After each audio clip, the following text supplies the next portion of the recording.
انشاءاللہ دنیا بھی دیکھے گی، قبر میں بھی پتہ چل جائے گا، حشر میں بھی پتہ چل جائے گا۔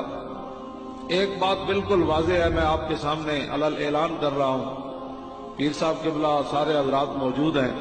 جو بندہ منافق ہوتا ہے نا، وہ کسی بات پر راضی نہیں ہوتا، یہ منافق کی پہچان ہے۔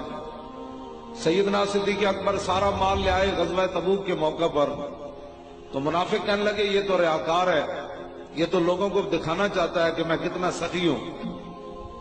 حضرت عقیل انصاری 1 کلو کھجور لے آئے، غریب ترین صحابہ میں سے ہے، آپ کے گھر کلو کھجور بھی نہیں تھی۔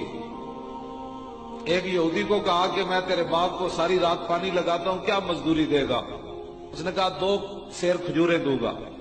تو آپ سحری کے وقت 2 سیر کھجوریں لی، ساری رات کنواں چلایا یہودی کا، اور اس کے بعد وہ پانی دیا۔ 1 کلو گھر کھانے کے لیے دی، تو دوسرا کلو چھپا کر حضور کی بارگاہ میں لائے کہ حضور صدیق اکبر جتنا مال تو میرے پاس نہیں ہے، حضرت عمر جتنا بھی نہیں ہے، عثمان غنی جتنا میں امیر نہیں ہوں، عبد الرحمن بن عوف جتنا میں امیر نہیں ہوں کہ سونا پیش کرے، میرے پاس تو یہ کلو کھجور ہے، یہ قبول فرما لیں۔ تو منافق کہنے لگے اس کلو کھجور کی اللہ کو کیا ضرورت ہے؟ تو منافق کسی صورت میں راضی نہیں ہوتا۔